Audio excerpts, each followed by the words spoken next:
In 2022, I'm on a pretty strict no new minis drive while I try to get my epic backlog painted and somehow dealt with. I've made a couple of notable exceptions in the form of a couple of small Kickstarters I've backed, both of which were for single-person, UK-based indie companies that I wanted to support. But, frankly, I'd be more than happy if those would just wait until next year to turn up, because they ain't going to see paint for quite a while. However, few of the major companies really test my resolve to not buy new minis the way Corvus Belli does. This Spanish enterprise isn't without its flaws, of course, but when it comes to miniatures releases I just want to add to my hoard out of pure draconic avarice, nothing quite ticks my boxes like Corvus Belli. And the last couple of months have seen some interesting news and new releases from the company that it's worth looking at in more detail, because I think they speak to the company's long-term strategy, which can best be summed up as a feast-famine capitalisation and hyper-cautious growth. Their latest news is the release at Gen Con this year of the hotly anticipated Operation Blackwing box set that adds new minis to their Aleph and Hak Islam ranges and, importantly, adds these factions to the Code 1 rule set. And the release is creeping ever closer of their new miniatures venture, WarCrow, a fantasy miniatures game to match their sci-fi one, with a Kickstarter due to launch in September 2022. But before we come to that in detail, let's take a look at who Corvus Belli is, where they came from, and how they ended up as one of the few companies in miniatures wargaming with strong prospects for the future. Corvus Belli as we know it today was established in 2001 by three friends, Fernando Lista, Carlos Torres and Pilar Rivero. It was a classic garage enterprise, with the three collaborators being enthusiasts for 15mm historical wargaming who thought there was a niche in the market for certain historical periods that weren't being served at this scale. And Corvus Belli quickly managed to stand out in that niche of a niche's niche by producing some of the highest standards of sculpting and casting for historical 15mm that anyone had ever seen at the time. It was no coincidence that the business's relationship with Angel Giraldez began at the same time. Angel is now a major influencer in the world of sci-fi and fantasy miniatures painting, and his relationship with Corvus Belli hasn't always been smooth, but at the outset it was his exceptional paintwork on CB's exceptional sculpting that helped them catch the right eyes. And I think this is a good moment to pause and emphasise a few points about Corvus Belli that were established at the very beginning, that have been sustained to this day and that have probably contributed to its continuing success. First, CB began as a miniatures company, and it remains a miniatures company. There's a persistent idea in the player base that companies like these are somehow games companies, but even when they produce excellent games, the games are only ever a driving force to motivate miniatures sales. Second, CB committed from the very start to producing eye-catching miniatures painted to the very highest standards. Now, whether that was an intentional focus or just the consequence of happy coincidence, I can't say. It might well be that the collaboration of sculptors and painters, both of whom were fixated on the highest quality they could deliver, was just chance. But regardless, it's a combination that has been sustained, and a dedication to quality is a feature of Corvus Belli that sets it apart from other companies in the same niche. Third, and in my opinion most important, CB began by serving a community with little to no interest in Games Workshop content. They began in a scale that GW doesn't manufacture, supporting a genre in which GW has consistently shown zero interest, and they have, for the most part, continued in this vein. Although CB has benefited from people losing interest and or patience with GW, and although they took some very subtle swipes at the industry's most invasive elephant in their early years, they have, for the most part, ignored GW entirely in all of their planning and strategy. But I paused the story of their development before we got to the most interesting bit, so let's get back to Corvus Belli in 2003, when they released their first range of 28mm minis, WarCrow. No, I haven't got stuck in a recursive time loop. Although WarCrow hasn't been released yet, at the same time it was first released in 2003, a full 2 years before the first Infinity miniature was seen.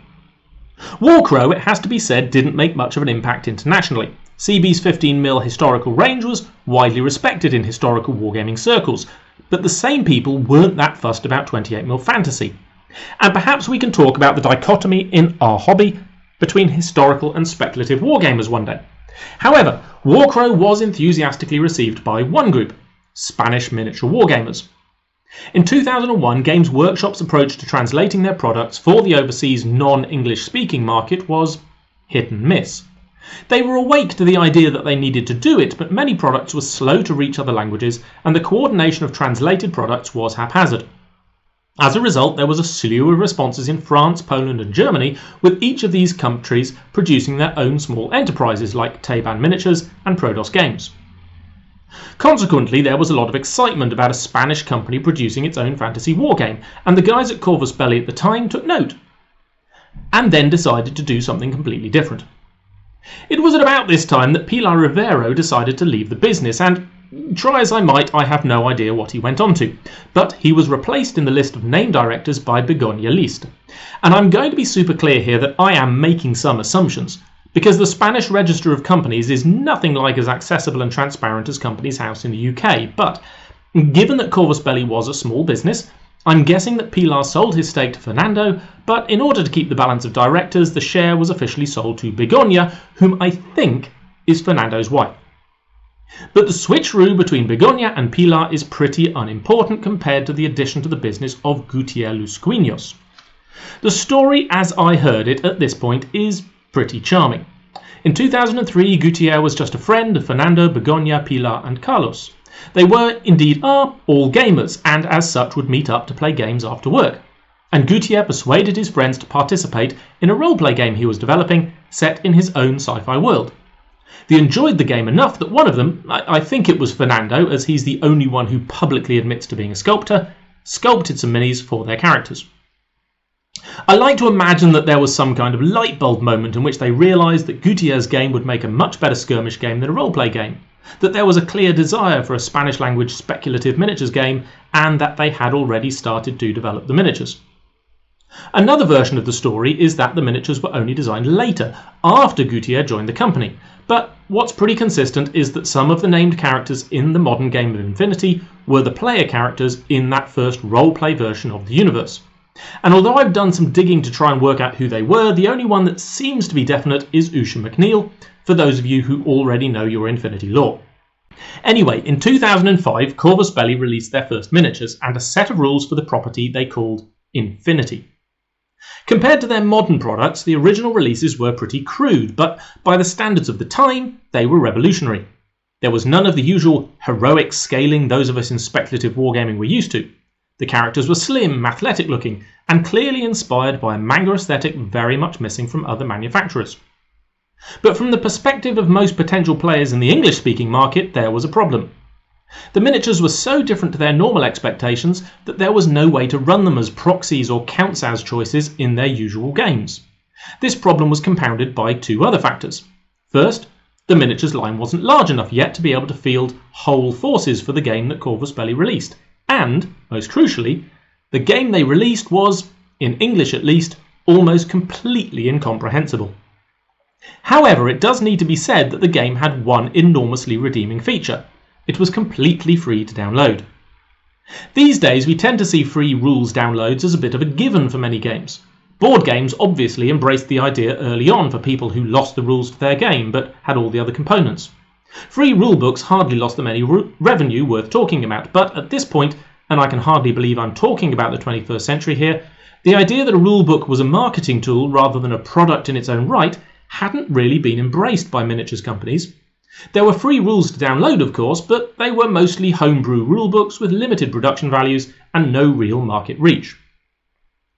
I'm cautious in suggesting that Corvus Belli were the first to release a free set of rules, but in terms of contemporary companies in miniatures wargaming, they were certainly the company who embraced the idea with the most gusto. And whilst the English language version of the first edition rulebook was almost completely unplayable, there was no arguing that it looked really good. The layout and formatting was top-notch, it sent quite a significant message about the aesthetics of the game, and it attracted a lot of attention. None of this represented a significant breakthrough for Corvus Belli. I don't know how much better the Spanish version of the rulebook was, I'm assuming a lot, and I'd like to think that sales both in Spain and overseas of the miniatures were at least sufficient to persuade them to pursue the game more diligently. But even the release of the vastly improved second edition in 2008 wasn't enough to really catapult Corvus Belli into the spotlight of international attention. No. Credit for that needs to go to Warren Johnston and the guys at Beasts of War. Beasts of War, which is now on tabletop and owned by Wayland Games, was an independent news outlet for miniatures wargaming that was pretty much unique at the time for being primarily video content. Since then, of course, wargaming media has exploded all over the place, with this show being just one tiny piece of red-hot shrapnel in its aftermath. But back then, video content for miniatures wargaming was very unusual, and Beasts of War was producing some excellent material. But they were also looking for partner companies with whom to work, and Corvus Belli was among the first to benefit from such a partnership. You see, the second edition of Infinity the game was vastly better translated than its predecessors, but it was also a very innovative gaming concept with a player dialogue that was absolutely unique. Player dialogue is a topic we could talk about a lot more in a future episode, but for now, let's simply use a phrase that was extremely popular at the time in English-speaking hobby circles to describe it. It's always your turn. What this referred to was a mechanic known as arrows, or automatic reaction orders. It sometimes surprises new players of Infinity that it's actually an I go you go game, like Warhammer 40,000. In one player's turn they activate all of their models, then it's the other player's turn and they activate all of theirs. But arrows is the mechanic by which the non-active player, the reactive player, can respond to the actions of the active player, interrupting them to return fire, dodge, or, well, there are a lot of options and they can get complicated, but mostly you're either returning fire or dodging. Anyway, a consequence of this and other features of the game, like camouflage and hiding, was that a lot of people, myself included, had trouble getting our heads around how the game was supposed to work. Although the second edition was published in 2008, it wasn't until Beasts of War ran their Infinity Week in 2013 that the game really took off outside Spain. Beasts of War worked with Corvus Belli to create a series of tutorial videos that used Angel Giralde's amazing minis, the studio's own excellent terrain, and some very clever graphical tricks of the trade to illustrate all of the trickiest and least intuitive rules. These videos had a huge impact. They advertised the aesthetics of the game fantastically, putting the miniatures front and centre. They used graphics to further capture the manga cyberpunk feel of the rules, and they effectively demystified some of the game's core concepts, making the game look both accessible and innovative in one fell swoop. Oh, and they also gave Beasts of War tens of thousands of views as people watched the videos over and over again to help them grok the rules therein. It was a huge win-win for both businesses and a massive part of why each is in the comfortable place they are today, although, to be fair to Warren and his team, more for Corvus Belli than Beasts of War, whose story I would like to tell in detail one day. But I do need to rewind a little, because although it was Beasts of War's Infinity Week that caused the game's popularity to explode, it isn't like the game was exactly languishing before that. The second edition was popular enough that Corvus Belli published a print edition of the rules that included a lot of extra narrative about the setting of the Infinity Universe, a not too distant future in which the exploitation of wormholes discovered in the late 21st century enabled humanity to expand into an interplanetary species. That, plus the creation of a singularity artificial mind, Aleph, led to the ability to digitally record human minds and re-upload the recorded minds of dead humans into vat-grown bodies called L-hosts. And even though all of the rules themselves were available for free, people still enthusiastically bought the print edition for various reasons.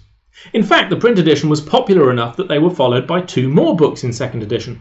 The Human Sphere added additional rules to the game, most notably including fire teams, that allowed a player to activate multiple minis in their army simultaneously.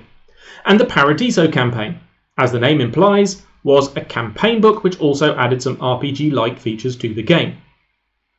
Now, I can't talk about the growth of second edition without also talking about a factor that might have been almost as influential as Beasts of War in Infinity's hyperbolic growth towards the end of second edition: Infinity Army.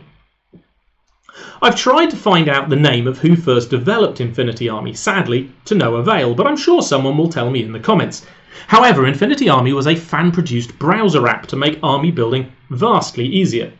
Until Infinity Army was released, the inconvenience of assembling armies for the games was a major stumbling block for new players. Originally fan-produced, then with its development continuing under independent ownership but with licensing and financial support from Corvus Belli, Infinity Army allowed players to pick their choice of miniatures from drop-down lists and compile them into an easy-to-print army list. In later versions, you could even create multiple lists and save them against a profile to print off or tweak as needed. It wasn't a perfect tool. Often it had mistakes in stats or missing options, But as Corvus Belli became more invested, so the designer was able to improve it over time, fixing mistakes and adding new features. Eventually, Corvus Belli bought the platform outright and, I believe, brought the creator in-house to support and develop it full-time. But that was still to come in 2014. At this point, Infinity Army was still an unofficial fan product that nevertheless was ready to meet people coming to Infinity for the first time from Beasts of War videos to make their transition easier. Oh, and did I mention that Infinity Army was and remains 100% free to use? So far, so meteoric. And Corvus Belli capitalised on the massive new influx of enthusiasts from Infinity Week to release, just the following year, an entire new edition of the game. The third edition would be a high watermark for Infinity and an important learning experience for them. The exodus of tabletop wargaming enthusiasts from Games Workshop was still going on, driven by poor standards in their new editions and high-handed treatment of their community, as seen in events like the Chapter House Studios incident and the Spots the Space Marine legal case, both of which I'll look at in a future show. And one of the side effects of this exodus, supported by the 3rd edition rules, improvements in the Infinity Army tool and the creation of an official Infinity Tournament System, or ITS, was that Infinity became a tournament game. There had been tournaments in 2nd edition, but as there were few to no official scenarios for most of that edition, the tournaments were isolated things built on fan-made content such as the YAMS system designed by Ian Wood. However, the ITS created not only a fixed set of official scenarios for competitive play, but also national and international ranking systems, supervised by a network of community volunteers called WarCrow.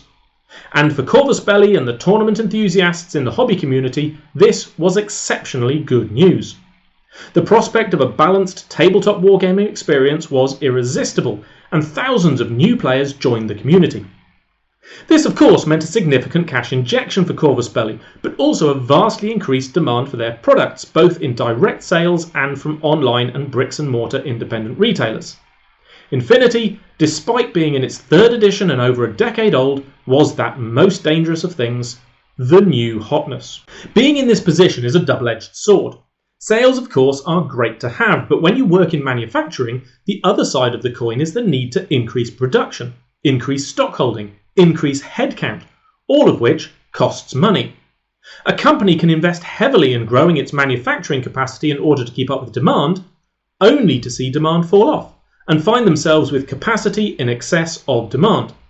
Customers come and go, but a high-capacity white metal casting operation is forever. And there's also the second trap of the rising company, diversification. We saw this in the episode about Privateer Press, who pushed capital into new intellectual properties at the height of their success, only to see those investments mostly fail to deliver a return just at the point that their market presence began to reverse. Corvus Belli also looked to diversify, but it has to be said in somewhat smarter ways than PP. Rather than launching entirely new IPs and diluting their brand, they elected to use the opportunity to leverage their existing IPs into 2 directions: publishing and board games. The publishing side of things was the release of a graphic novel in the manga style, telling a story of espionage, betrayal and violence set in the human sphere. It's fine. It's no Ghost in the Shell or Bubblegum Crisis, but it's not embarrassing. And they were smart enough to offer it with an exclusive limited edition miniature as well, and there are few things Infinity fans like more than a limited edition miniature. The board game direction, meanwhile, was an interesting choice.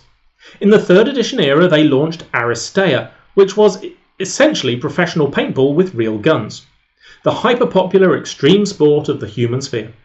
It's an extremely well-done game, clearly pitched more at miniature wargamers than board game fans, with some very complex synergies and tactics. And their follow-up games have been of a similar nature. Infinity Defiance and Infinity Tag Raid were even more miniatures gamey, in that they included metal-only miniatures rather than the Chinese-manufactured plastic miniatures of Aristea, and both Defiance and Tag Raid were launched as Kickstarter exclusives, with no retail release. Despite its strengths, it's fair to say that Corvus Belli has largely taken its eye off Aristea in the last couple of years, but I think this might have been less to do with its lack of success than it was to do with the inevitable consequences of their own actions. Infinity 3rd edition became a tournament game, and that has consequences that Corvus Belli didn't anticipate.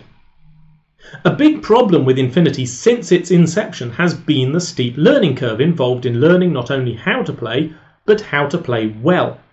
Every tactic has a counter-tactic. Every unstoppable force has an immovable object.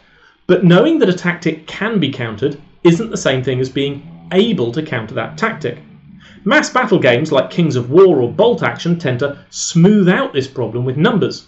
But in a skirmish game in which players often have fewer than 15 miniatures, a single miscalculation or minor misunderstanding can lead to a total collapse. And with tournament play being emphasised by the ITS, experienced players were deeply unforgiving of mistakes and miscalculations, which served to set the bar of entry for new players even higher than the learning curve otherwise already put it. The short version is that new players were getting out of the game as quickly as they were joining it. And playtime does not equal money for miniatures wargame manufacturers. No, what makes money is selling minis.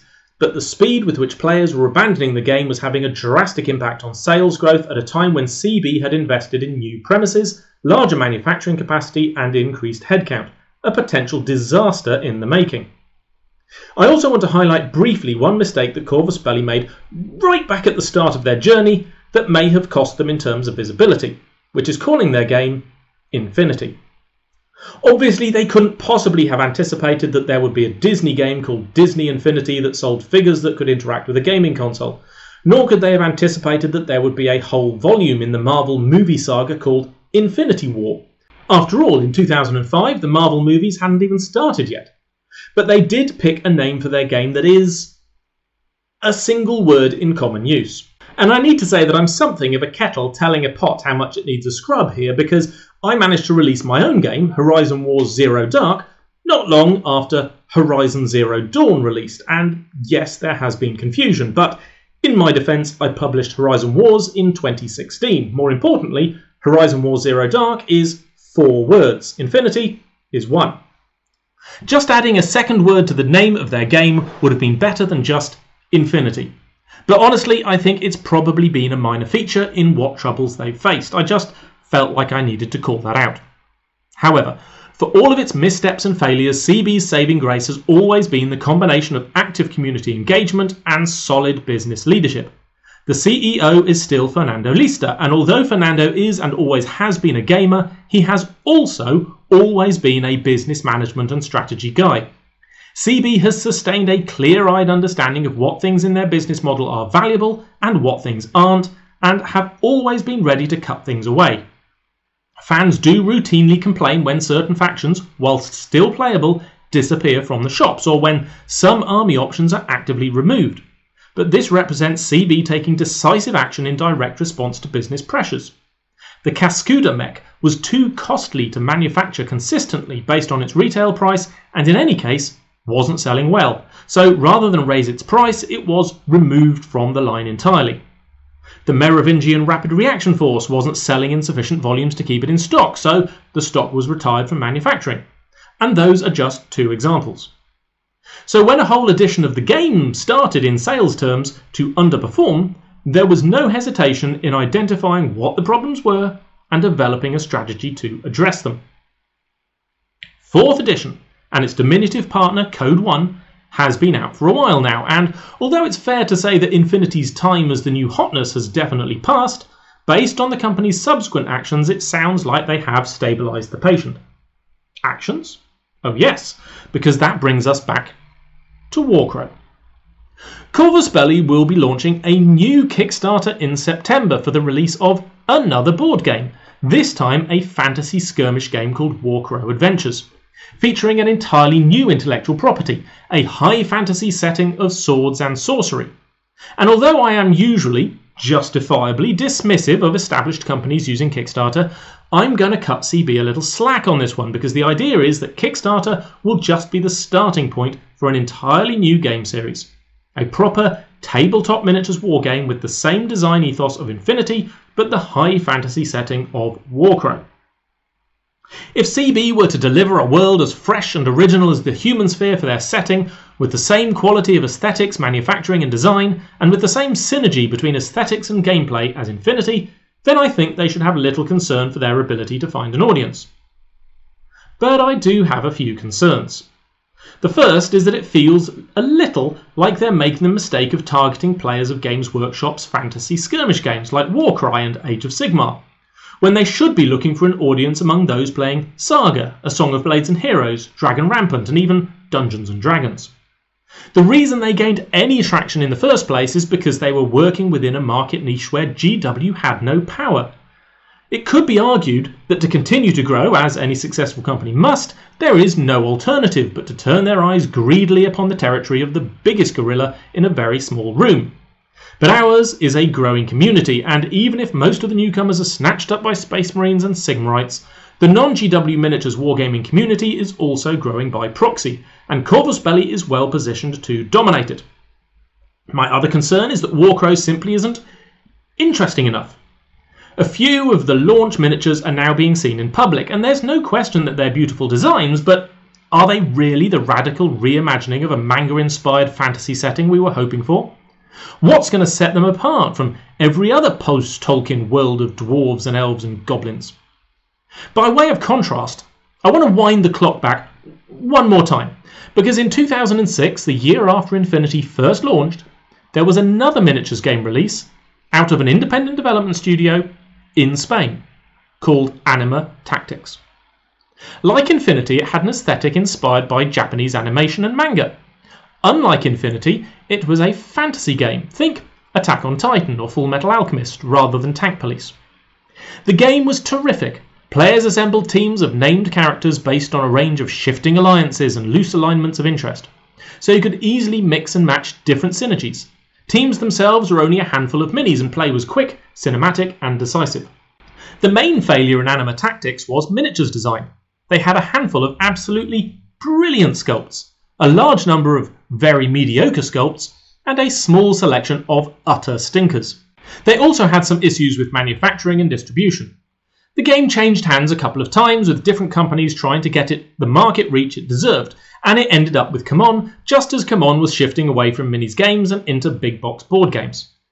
CMON, by the way, is the business formerly known as Cool Mini or Not, and I should probably talk about it in more detail in a future episode. My hope for WarCrow was a setting as morally complex as the one in Anima Tactics that bleeds into the game design and army building.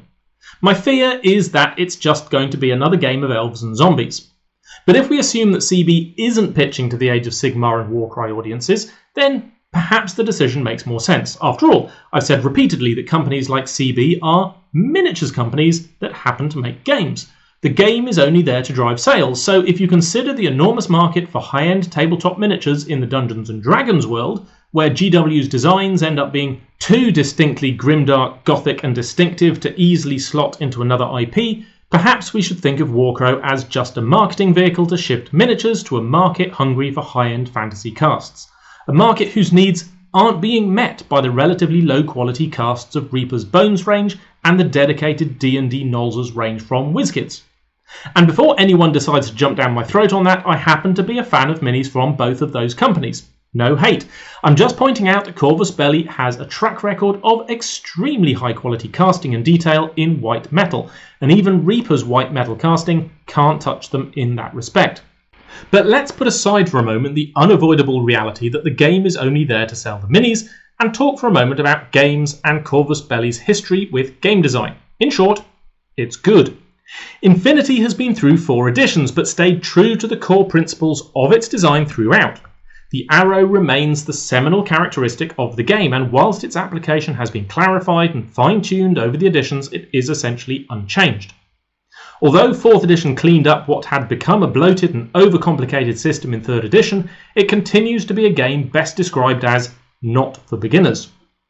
We saw a completely new mechanical system designed for Aristea, and although Aristea itself hasn't been a runaway success, the system on which it was built was reused in both Defiance and Tag Raid, and now a version of it is being tabled, pun absolutely intended, for WarCrow Adventures. Very briefly, to give context, the core mechanic in what we might as well call the Aristea system is dice-based, using 6-sided dice with custom faces. Now, normally I despise custom dice as a game mechanic, but I have to concede that this one is super clever. There are 3 symbols used on each of the colours of dice: attack, defend and special. And each colour of dice has those symbols on it in different proportions, but with the same distribution. When you try to perform a task, you roll a certain number of dice of different colours and have to get a minimum number of the relevant symbols to perform the actions. What makes it great is that because the colours of the dice relate to a specific distribution of the symbols, you can see at a glance that orange dice roll more attacks, blue dice roll more defends, and yellow dice roll more specials. This makes those essential split-second calculations easy and intuitive for the players. Things may not pan out in your favour, but you can at least have confidence that you rolled the right dice for what you wanted to do. WarCrow Adventures uses the exact same system, except with 8-sided dice. I could articulate why this annoys me so much, but there's only so much time between now and the heat death of the universe. Suffice to say that I see no reason why CB couldn't have just used the same dice they'd already trademarked. If I give them the benefit of the doubt, perhaps this is, in fact, a brave move taken because the D8 version of the mechanic definitely makes play more interesting and balanced. But if I don't give them that benefit, it looks like a cynical attempt to make their most loyal customers, i.e. those who've already bought Aristea, Defiance or Tag Raid, buy into a game that they could almost play for free given the assets that CB is already sharing online. Probably neither extreme is completely correct, but having been very much won over by the flexibility and mathematics of the original D6 version, shifting up to a D8 seems pointless. I remain open to correction. Anyway, all of this brings us to the critical question of whether WarCrow Adventures and its big table follow-up, WarCrow, will be any good as games. The three components of a successful commercial miniatures wargame are a strong aesthetic, married to a mechanical system that clearly evokes that aesthetic, supported by a large and evocative miniatures range. My expectation is that whilst I see the setting itself as a bit disappointing, I fully expect the play experience to evoke the aesthetic of a high fantasy world with a horror twist. Infinity's success is built on a track record of quality, first in their miniatures design and manufacturing, but also in game mechanics that don't just work, but speak to the very world in which their games are set. The question will be whether Corvus Belli can make their miniatures sufficiently eye-catching to drive those sales, and I have to say, based on their initial releases, I'm not that optimistic. So far we've got Wood Elf Ranger, Dwarf Fighter, Human Cleric, High Elf Mage, and a roster of generic bad guys. Maybe there's great things to come, but a company like Corvus Belli knows how to lead with the good stuff. Look at their releases for Tag Raid. Right now, WarCrow feels like a half-baked concept riffing on ideas that have been riffed on 10,000 times before. But does this mean that Corvus Belli is on the same path as that on which Privateer Press has found itself? Well, I hope not. The company's leadership has shown vision, restraint and good planning. They've established certain principles of quality in their development and manufacturing process that have paid dividends in longevity terms. But after the release of 4th edition and the gradual decline of interest in the community, which again is at least partly due to Games Workshop suddenly learning to be actually good at PR, it feels like WarCrow was supposed to be a vehicle to recover and rediscover some of the excitement and energy of the 2nd edition and the early 3rd edition Infinity releases. But what I've seen so far of the game and the miniatures doesn't fill me with confidence that this is going to get CB back in the spotlight. And I think that would be a shame. Not only do I love their miniatures range and enjoy their games, even though I utterly stink at actually playing them, but I also have a lot of respect for the company's leadership performance. I want to see more companies like Corvus Belli in the market, carving out a new space for tabletop wargaming that doesn't involve anyone who lives in Nottingham. I want to see mainstream games with truly innovative design. I want to see miniatures manufactured in more sustainable materials using all local labour in countries with good labour laws and fair wages. I want to see more transparent leadership and dialogue with the community that recognises and embraces the genius of independent developers. Corvus Belli has done all of these things, and I want more of it. But so far, WarCrow just isn't setting my heart aflame. Before I go, can I just prompt you first of all to check out the Kickstarter I'm running myself to bring to market some original, hard-ish sci-fi miniatures in a style which is, if I do say so myself, pretty compatible with Infinity and inspired by Horizon Wars Zero Dark. Can I also ask you, seeing as you stuck around this long, to like this video and subscribe to the channel to get notifications when new videos are uploaded. Finally, if you'd like to help make more videos like this happen and get some behind the scenes insight into what makes Precinct Omega tick, then please do consider supporting the Patreon campaign. Just follow the link in the comments or wait until the end of the outro. I'll speak to you all again next time. Precinct Omega is supported through sales of miniatures and games you can find at precinctomega.co.uk, such as our bestseller Horizon Wars Zero Dark, sci-fi skirmish wargaming you can play solo, co-op, or against an opponent with whatever miniatures you love best. But I also rely on the feedback, suggestions and generosity of the patrons you can see scrolling here. If you'd like to join their ranks, get access to behind the scenes content and previews of new releases, and be invited to the Precinct Omega Discord, then please follow the link to support the Patreon campaign.